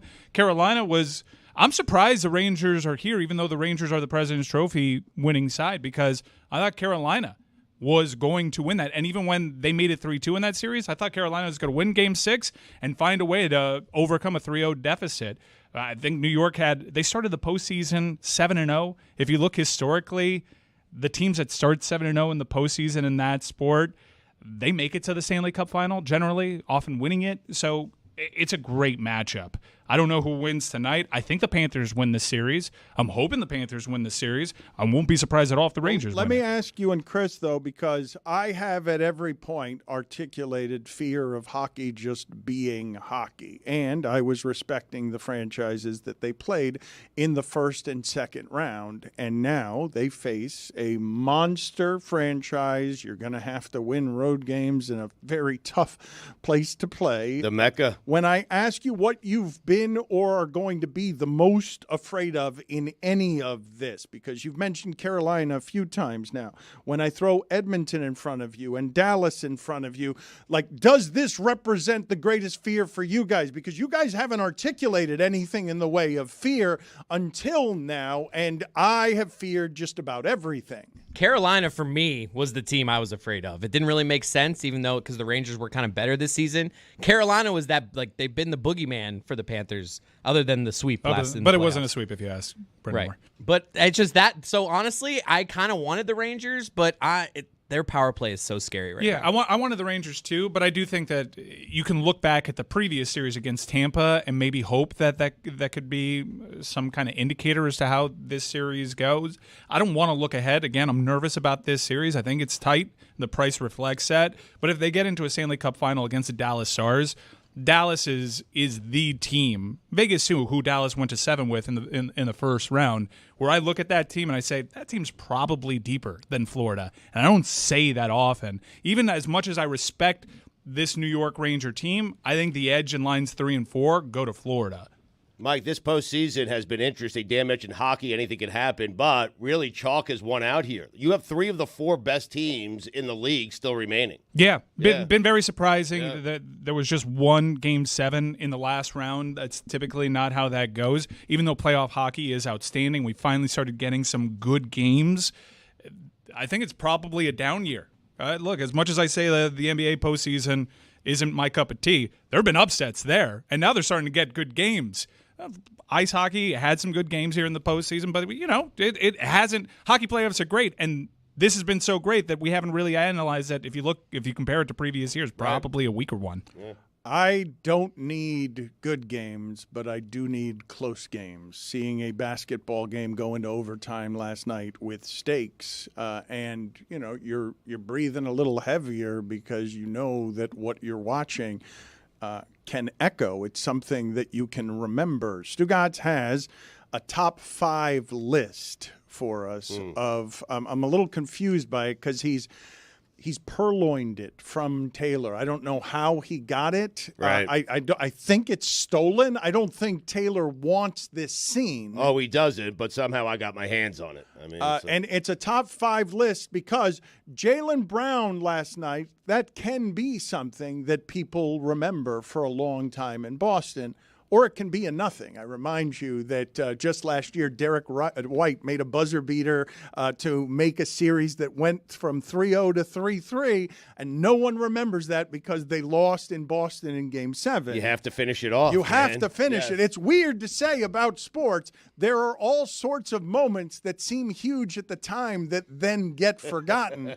So are these the top 5? What have you procured purloined from Taylor? Taylor's personal top 5 sports moments that didn't result in anything. It's the lamest top 5 of all time. It's a good top 5. I really like that. Well, I think it's his top 5 moments, and it just happened that they didn't amount to anything. Like, he didn't write this for that. Right. He's had bad moments. I mean, he hasn't had really, really great moments throughout his life. So it's the top 5 sports moments for a loser. That's right. Yeah. Yes. Well, for Taylor. Tomato. Well, it's tailor-made Yes. loser. Yes. He's a tailor-made loser. Well, we have to hear the list first. He just I hasn't think. won. Well, the way you've explained, okay. What? I've got a number 1. I've got a number 1 that it better be on this list. Otherwise, you can just throw it out. It's his list. I've got a number 1 from one of the greatest Super Bowls of all time that better be in there. I'm just saying. Is it specific to Taylor, Yes, though? this is specific to Oh, Taylor. well, that and his seems to experiences be the as a sport theme. fan. Well, he's not a New England Patriots fan, but Jermaine Kearse made an unbelievable grab. freak. Oh, I remember that. Unbelievable grab. That's not the freak. That's Javon Kearse. Ron Curse. I think that I really want this list to have Mike Ryan's top 1 on it, but I will put to Juju at Le Batard Show. Are you surprised in any way that Mike Ryan knows his list is better than your list on whatever it is? This is a lame list, but now that I'm looking at it, I'm thinking about coming up with my own. There's a good list It's here. great. Yeah, it's there's so encouraging many everybody moments to that come get up with their forgotten. own. You're right. Do you have any OLI? Or I do, yeah. All right, OLI. Quentin Grimes clutch steal on one leg against Jimmy Butler. These are all going to be totally forgotten. Any more OLI? Trading for Tim Tebow. It would be on mine. What a sad life he's had. This was the Jets trading. I didn't know Yes. he was a Jets fan. He Okay. is, yeah. Number 5, Aaron Rodgers running out of the tunnel. It's a great one. It's a good one. Yeah. Number 4, Linsanity. Number 3, Bart Scott saying, "Can't wait." Such a good one. Coming around on They're this. just sort of gassy New York moments. It's sort of like the city of New York putting a hand to its chest with indigestion and then just epically farting. Number 2. That third quarter run in Game 7 led by Dante DiVincenzo. He hit that 3 to cut it to 6. was amazing. New York was electric. Wait a second, we got something here. They cut it to 6. They were down 20. They were so close. Number 1. Marcus Page's game-tying shot in the national championship before Chris Jenkins won on a buzzer beater seconds later. The shot before the shot, Dan. That would have been a better sounder than the fanfare for Taylor's top 5. It's a good list. It's a Dan. good list. It's a good concept. Mike, does it have your nominee on it or not? It's Jermaine Kearse making that catch in the Super Bowl. The freak. It was a juggling catch with a minute left in the Super Bowl, and it set up the eventual play. I think it happened like maybe 2 plays later. The interception at the goal line. New England wins the Super Bowl. That's a play that gets remembered. But if you've forgotten, and you probably have, this Jermaine Kearse catch in a huge moment for the Seattle Seahawks, go ahead and watch it. Unreal. Also, Ron Tugnut had an unbelievable performance one time. I think 70 saves. What? These things get forgotten when you lose. History erases them very quickly because I'm. This was before. What did Edelman go crazy after that and have a ridiculous catch? Edelman had the ridiculous catch against Atlanta. Yeah, the play that's remembered from that Super Bowl that Kearse made that unreal catch and was obviously not giving the ball to Marshawn Lynch, and then Malcolm Butler gets the interception. The last few minutes of that national championship game, though, that have the top spot or close to the top spot there, it's cruel to have your great moment that quickly erased.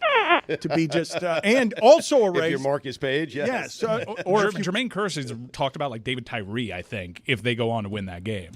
Shouldn't the epic fart that was motivational in Game 5 also be on this list where they cut the tension in the room and everyone saluted the Knicks for being loose, and then that just led to diarrhea all over the end of the season? Do we remember the Ray Allen Game 6 winner?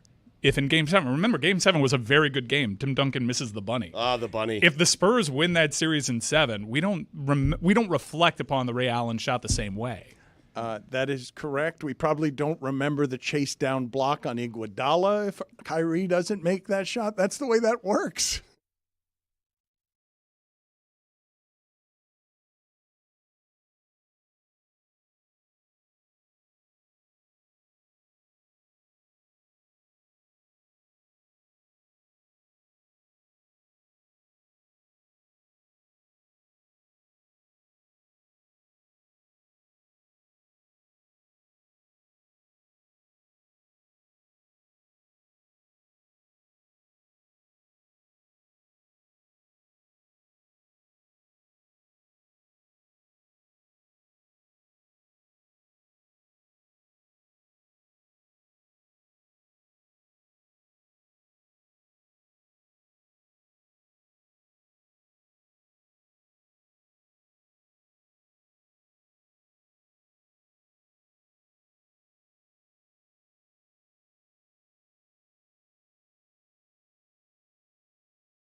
Mike has a good nominee here, Stugotz, from your Mets that I'd totally forgotten about. He just said a name during the break that I basically just associate with one play. Yes. I don't have one play Hall of Fame. I don't have any other build that out. No, he's been wanting to for a couple of days. Tyree's definitely in it. He's been wanting to keep building out the one play Hall of Fame, but the left fielder for the Mets, Andy Chavez. Yes. Yeah. In a losing effort in the NLCS, the St. Louis Cardinals ended up winning that, but an unreal catch that resulted in a double play because no one could believe that he made that catch. Well, he was standing on the left field wall, was he not? Basically, I saw one time footage from Japan of a guy. It was like the movie either Major League 1 Yeah, I was or wondering. 2. I was wondering if you were doing Major League 2. No, the Asian guy in Major League was also standing. He stood at the very top of it. But he was stealing that from an act. Look it up. We'll be able to find this. We will be able to find on the internet. I got it.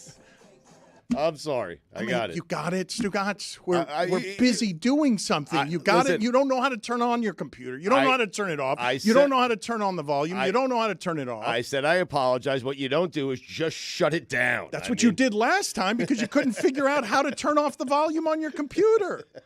Can you guys get for me in video, please? There's a catch in Japan of a guy just standing on the left field wall. But Chavez isn't standing on the left field wall, but it's pretty close. It's an unreal catch, and I think it's in that class of just iconic, you would think, game-changing moments, but it ended up happening overall in a losing effort because the Cardinals go on to lose that series, to win that series. And then in the World Series, I believe the Texas Rangers were one strike away from a championship in Game 6. Then Freese hits the home run. Was it Freese that hits the home run? And then the St. Louis Cardinals end up winning that World Series. I was a baseball guy at one.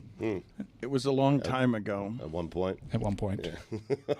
1 point. Oh, I'm seeing this catch right now.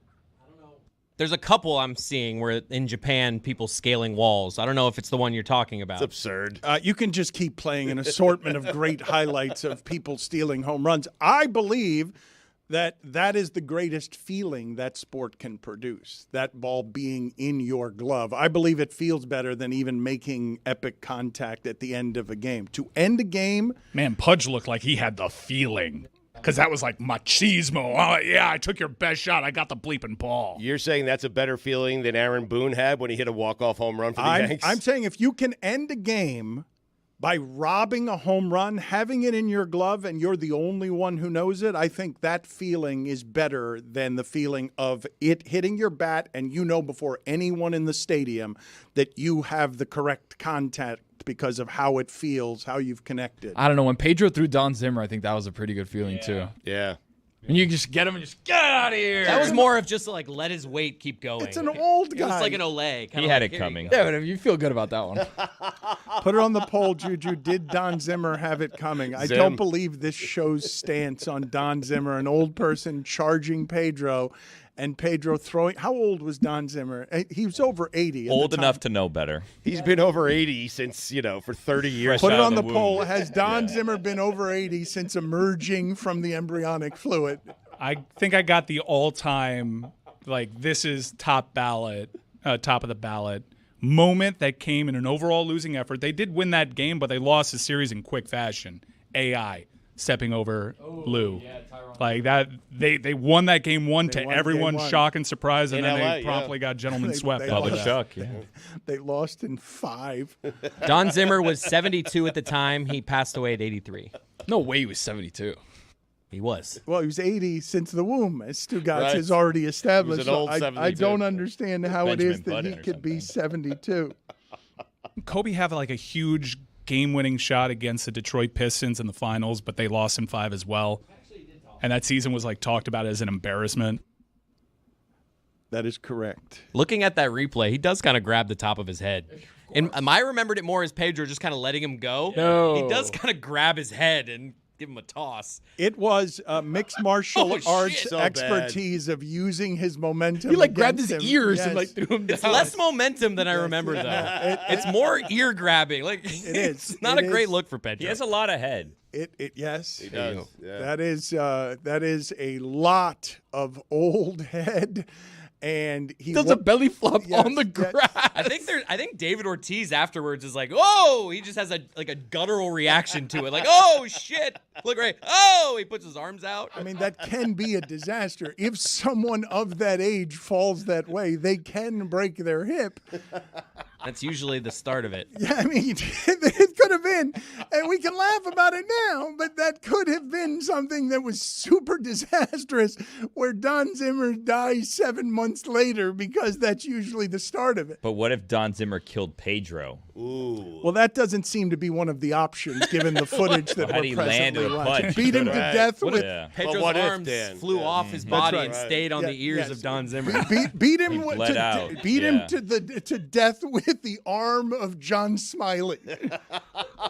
Kylian Mbappe putting France on his shoulders to tie a game that looked over in one of the all-time championship performances ever, only to lose to Argentina. Man, that game was a fever dream. I want to talk, Stugotz, about something that happened last night at the Emmys because I don't know if you guys saw, but Greg Olson won Outstanding Personality and Event Analyst. and is going to have to take a $7 million a year pay cut because he's going to the second team now and Tom Brady is taking his job. I'm guessing that has never happened in the history of the Emmys. Not the Tom Brady part, obviously. Sports Emmys. That yes. hasn't happened. Yeah, the sports Emmys. Thank you. Greg Olsen going from outstanding personality and event analyst to also you're going to have to take a demotion and a $7 million a year pay And cut. Tom Brady's going to ask you for advice because Tom Brady is asking him for advice. I mean, this Brady guy taking his job, forcing him to take less. He takes a demotion. He's great at what he does. And Brady has the audacity to ask Greg Olsen, hey, how do I do this?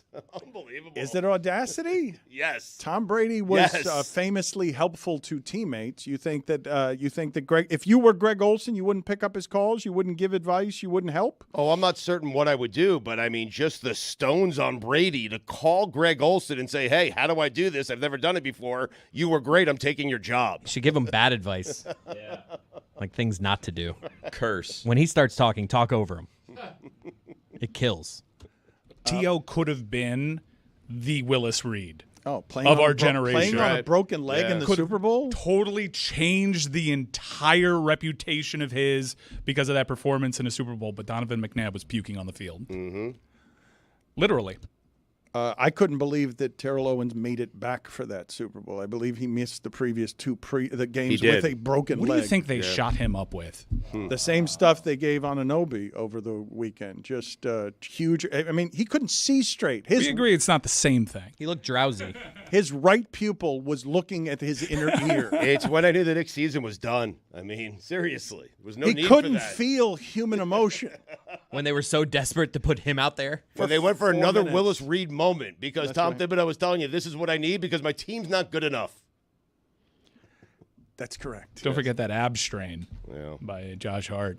The only way the Knicks could be good enough, it's like the concerts that Stugotz goes to, is if you're on copious drugs. I don't think that's true. I don't. Thank you, Mike. I don't think it's true. Yeah. It might be true for jam bands. I've tried. I don't get it. Maybe I need to do drugs. Again, I don't do drugs. Edible gummy here or there, but I don't do drugs. Mm-hmm. But that venue that Stugotz was at is probably the only way I'd enjoy a jam band. And they're the greatest of all time, Dead and Company. Grateful Dead, really. Yeah. And I can't even imagine, since that's your favorite band, by a pretty wide margin, Yes. the type of weekend that you had. Because we're going to try to describe it right now. Dan, you've never been to the Sphere, right? I'm sure it's amazing. I've not heard anything other than people be amazed by everything happening at the Sphere. You know, it was interesting for me because I started out in the 200 section, like the 200 level, and I found myself, because I'm there for the music. Like, I love that band. It's the only band that I love. But the visuals were so amazing. The show was so amazing. I found myself spending more time looking at the visuals than I did listening to the actual music. And so I decided after 4 or 5 songs, I want a concert. I want to focus on the music. I'm on shrooms. I want to focus on something. It's hard to focus when you're doing it. So I went down to GA. I went down to the floor, and then it started to feel like a concert. Visuals still great, but felt more like a concert. I can't imagine how people were tripping there. Dan, They were afraid to stand up, Mike. I was going to say, when you're on drugs, like, isn't it designed like more steep than other theaters? Like, I'd imagine it's scary to stand on mushrooms. So there high were up 2 friends sitting right next to me in the seats. They were standing at the beginning of the first show I went to on Friday night, and one friend had to sit down. And he was like, so he goes, yo, man, I got to sit down. And his other friend goes to him, looks at him and says, man, I'm glad you said that. I didn't want to be the first. We've all been there. Then I looked over at both of them and said, you guys okay? They're like, we'll be okay. I went to the Sphere when we were doing our Super Bowl thing. I saw U2 there. I'm not a big U2 guy, but you've been to everyone here has been to the Grand Canyon? I haven't. No. The best way that I can describe it is you can see all the pictures on the internet of the Grand Canyon. You can hear all the firsthand accounts of the Grand Canyon, but until you're there and there's nothing blocking you from experiencing it, it's unlike anything that you've seen in this country. There's no real way to articulate it. And I think that venue is up there. Like, you can see all the cool venues. They look cool when you're scrolling through IG and TikTok, but until you're there and you see the enormity, keep in mind the Sphere is designed to make it look even bigger than it actually is through depth perception tricks and whatnot.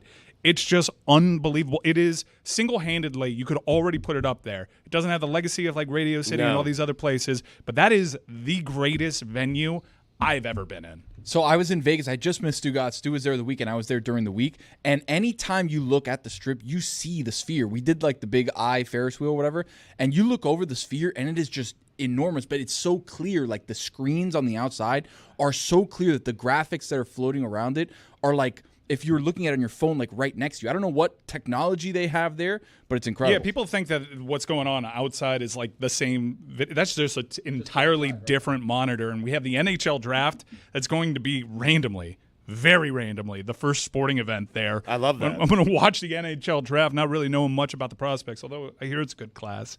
But UFC, Dana White has gone on record saying he may be hyping this thing up, but he says it's going to be one and done. That the type of show that they have to produce to make it, because you have to reformat everything. You have to essentially build a brand new graphics package for the screen like this. He's like, it is so cost prohibitive that people are going to say they want to do events at the Sphere, but you're going to quickly realize that it's impossible to actually do this. He's doing this. He knows it's going to be a loss. He just wants to have this event at the Sphere, to have that as part of UFC's legacy. He says it's going to be one and done. O'Malley's going to be the fight. It's going to be O'Malley versus Merab, so championship fight. But he's like this. For me, Stu, you've been inside. Mike, you've been inside. When you're talking about having a boxing match, a UFC fight, anything where the fighters are now in the screen, basically, like you look at one part of the octagon or the boxing ring, like the screen is going to be behind. It's like Tron. You know when like they have these like big face-offs in Tron, and you have like millions of people in the background going crazy, and the fight is just projected on that thing. If that's what they're going to do, if they're actually going to project the fight to scale, it's going to see. They have to. Like you can't use the Sphere and not do something like that. It's something that we pointless. can't comprehend. And if you want to comprehend it, may I suggest downloading the Game Time app? Wow. Download the Game Time app. Create a brand new account. Get $20 off. Wow. Chris, are we going to New York? I'll be there. We're going to New York. We're going. Wow. Yeah. Mecca. Well, we better start looking at that Game Time app and seeing what our seats might look like at the New York Rangers and Madison Square Garden. Historically expensive prices over there. I'm going but back you to get a low Vegas. price guarantees, just in case you find it cheaper anywhere else. You're going tonight? You will. No. We're going for game 2. Oh. So you get to match that and more. You get stellar customer service from the fine folks over at Game Time. And again, if you're creating a brand new account, you get $20 off with the promo code DAN. DAN. Thank you to Game Time for all of their tremendous support. Since you brought up fighting and since Tony is here, there are a couple of things that I wanted to ask Tony about. One is the return of the mouthy Conor McGregor. Can you guys tell me when's the last time he won? Because he is still an enormous draw because of his past and because of his mouth, but he is not any longer one of the best fighters in mixed martial arts. But the other thing that I wanted to talk to Tony about is because McGregor is they have sold more than they've ever sold. This is going to be the biggest gate and the biggest pay-per-view draw probably of all time. Because of you have an answer, by the way, 2020. 2020 beat Cowboy Cerrone at UFC 246. Because of his star power, and no matter who the fighter has been in mixed martial arts, they have not created a bigger star than Conor McGregor. But if he's not washed, he is not in any realm what he used to be, and his life has seemed kind of out of control in a way that makes it really difficult to get into optimal shape because of the recklessness and the distractions and the drinking and the potential crime. Like, there's just been a bunch of shit around him. But the other thing I wanted to ask you about, because you're an expert at corruption, the best we've got around here who isn't Stugotz. Thank you. The Fury-Usyk fight had $120 million lost because 20 million people are estimated to have streamed it illegally. So I don't know how they do the tabulations on this. I know that Dana White is chasing around a single hacker thinking that that is the person who is stealing his money. But the idea that 20 million people would be able to get something for free that would cost the people doing the business $120 million worth of business, I think that's happening in just Hialeah. I believe that Tony was raised by a whole bunch of resourceful Cuban people who know exactly how to do this. In my childhood is filled with Cubans who knew how to execute this particular thing of stealing something that wasn't theirs. Stealing is a loaded That's term. a dirty word. Yeah. If anyone's stealing, it's the UFC from the fighters. Am I right? Well, this is yes, but this is Well boxing. But Dan, I'd say the illegal streamers are the Robin Hoods of this story.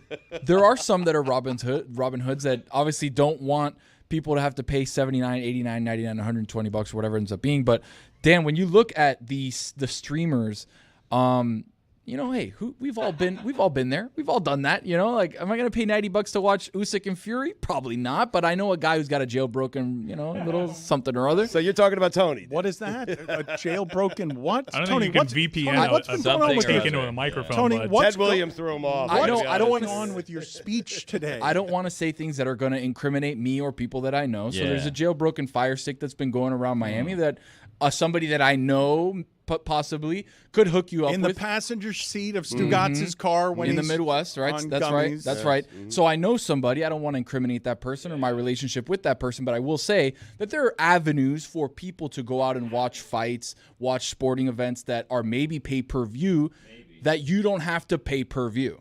In what world is this not stealing? I mean, a rationalized world with no morals? Yeah, like, it's kind of what we stealing. live in right now. Well, how so? It's stealing. If you go to a bar and you go to watch Tony's MMA Live or whatever it's called, like live in person and the fight's on, you're not paying for the fight. Right. So it's free. That's fair. No, if it is a fight that is pay-per-view and you have not paid because you're getting it in your house illegally. Free 99. Because it's, it's illegal. Right. Well, The crime what is laws? is You're borrowing, Dan. theft. Exactly. The right. bar pays, Billy. Like If the a restaurant person- that they're at. Yeah, pays. but Tony doesn't. If you're hungry and you steal a loaf of bread, is it stealing? Yes. Yeah, but you're hungry. But you're hungry. Understood. You're desperate. And hunger is the rationalization for the crime. If you're walking around the beach and you break into Dan Le Batard's car, but you're desperate, is it a crime? I'll let you get away with it. Exactly. But I so could why prosecute all of a you. sudden I could Big prosecute. Daddy Me but you over wouldn't. here Right. against the streamers for So some what do you want to reason. do, Dan? You want to persecute and you want to prosecute the people that are trying to just have a good time and Your hang out with their fans. friends? They're exactly. trying to support your Exactly business by right. not paying you for your product. No, I just Oh. want to define it as stealing. I neither want to prosecute nor persecute the Feels like you do. the thief. Sometimes stealing is smart, Dan. Put it on the poll, please, at Le Batard Show. Is stealing sometimes smart? And also, is watching a pay-per-view fight without paying for it stealing? What if you just listen? Also stealing. But you're not viewing. It's a pay-per-view. These are you're not paying to listen. These are copyrighted things. People pay for the exclusive rights. F1 is very vigilant about this. When you pay for the exclusive rights, you're paying to have exclusivity, not to have someone not pay for what. Yeah, but they it don't is do you've pay-per-view. paid You for. I'd can like watch to it pay on someone to whatever. never hear about F1 again. I second that. It's a pretty big motorsports weekend, Monaco. It's a giant one, isn't it? It's the biggest one of all time. Oh, come on. It's the biggest one They of all said time. that last time. Get as outta well. here. No. This is the biggest one of all time. Like You every got- look, UFC I'm not. event now, all That's of a not sudden. true. I'm not a UFC Formula 300 One is guy. I'm not. But it is Monaco, and while the race isn't of a certain quality, I have seen a few Monacos in my day. It's not a great race, but it is the prestigious race in Formula One. And here in the United States, I grew up in a time where the Indianapolis 500 meant something. It made stars out of guys like Tony Kanaan and Helio Castroneves. So like, it meant something. Like you would go on late night with Letterman if you won the Indianapolis 500. No, he's right. Help me out, guys. Rick Mears, yes, he's right, Legacy yes. Media over here. Yes. Help me out here. No, you're right. Kanaan. It didn't matter how little you. When I was a kid, I thought that there was just that they call it IndyCar. I thought it just had one race its season, that everybody worked to this one race. And when you consider the qualifying process, it seems like it's taken a month all at that track. It's a really big deal. Like I said, the entire sport is named after the Indy 500, and I actually have a tether because I never watch IndyCar, but I've gotten into NASCAR. And with Kyle Larson qualifying inside the top 5, unbelievable. He's aiming to be the only person outside of Tony Stewart to ever lead a lap at both the Indianapolis 500 and then the NASCAR race that follows. This year it's the Coca-Cola 600 in Charlotte. Only one person in human history has ever led a lap in both races on the same day. Not many people. I don't think a lot of people. I think one other person other than Tony Stewart did it. In fact, just finishing both races in the same day is a monumental achievement. So I'm going to be watching the Indianapolis 500 only because of Kyle Larson and his pursuit of this unreal achievement in motorsports. And then the Coca-Cola 600 in Charlotte, God's country. That is NASCAR country. I'm locked into that as always. Tony, Mike is right. There was a time where the Indy 500 winner, if Gordon Johncock won the Indy 500, he would make the late night circuit. You drink milk or something, right? And then you go. Yes. You got to go around 500 times. Common misconception. It's 500 miles is the race. It's actually like only 200 laps. 200 laps. F1 is 57 laps. Child's play. Honestly, a mockery of racing, but that's neither here nor there. Also, Did you see who's in the pace car for the Indy 500? Another tether for you. Who? Ken Griffey Jr. from your M's. Oh, my M's. What? Yeah. My M's red hot, by the way. A huge comeback win at Yankee Stadium. We don't have to talk about the M's. But the Indianapolis 500, like I mentioned, used to mean something. And this is the first time I've watched it in several years. It's just because a NASCAR driver's in it. By the way, suspensions and fines levied against Ricky Stenhouse Jr. I saw another angle of that fight, and Ricky Stenhouse is literally screaming, "Dad! Dad!" as his dad gets punched in the face by Kyle Busch. And then Ricky Stenhouse goes to Kyle Busch and says, "I'm going to wreck you in Charlotte." Is that the crazy Bush? No, well, if Trick you look, question. They're both crazy. they're both, especially if you crazy. dig into what happened to Kurt Busch. I'm going to wreck you in Charlotte is quite the thing It's like to say. Talladega Nights. That's something Will Ferrell would I'm say. going to wreck you in Charlotte. And then what Kyle Busch says is, "Bring it. I suck as much as you. This season's a waste." Let's get the video up here, Stugotz, quickly for Celtics fans leaving last night's game early so that I can revisit Stugotz's Ray Allen experience. Stugotz left the arena to beat the traffic, Game 6. Ray Allen makes one of the most historic shots ever. Stugotz hears the vibrating arena, tries to get back in, but evidently, I don't know if this is a rule everywhere, but in Miami, once you've left the arena, you cannot get back in. They will not allow you in, even if you have a ticket. That's all stub. arenas. Yeah, it's I common. didn't try to get back in. I knew I was not getting back in. Everyone else tried to get back in, and as they were running past me, I told them, "You're not getting back in. Like, I just go feel home." like in retrospect you have no regrets because you definitely beat traffic, which was your objective that day. Yeah, but I missed one of the great shots of all time. Like, I You're missed fine, that though. moment. Yeah, I was fine. No, But totally had the fine. Heat lost Yeah. Game 7, it would have been Yeah. on Taylor's I was list. sleeping maybe. by 10:45. That was good. You guys have to understand that when he's talking about it, he'll tell people he was there anyway. So he was to the- there, he just gets You're the to only guys that know. I he mean- wasn't there for the shot. was at I the saw game. everything. Yeah. Yeah, but he wasn't, and he didn't. He had to. He heard the noise and then was confused. I wish we had video of that, of a startled Stugotz like trying to waddle to his car quicker than everybody, and then wondering where everybody is because he's the only one waddling to his car. I thought of another all-time moment that happened in a losing effort. Many said it was impossible when the Intimidator broke his collarbone to win the pole at Watkins Glen. He won that pole and win the race, but he won the pole with a broken collarbone. Raise hell. Praise Dale. Billy, you said you didn't want to hear any more about racing. F1, I said.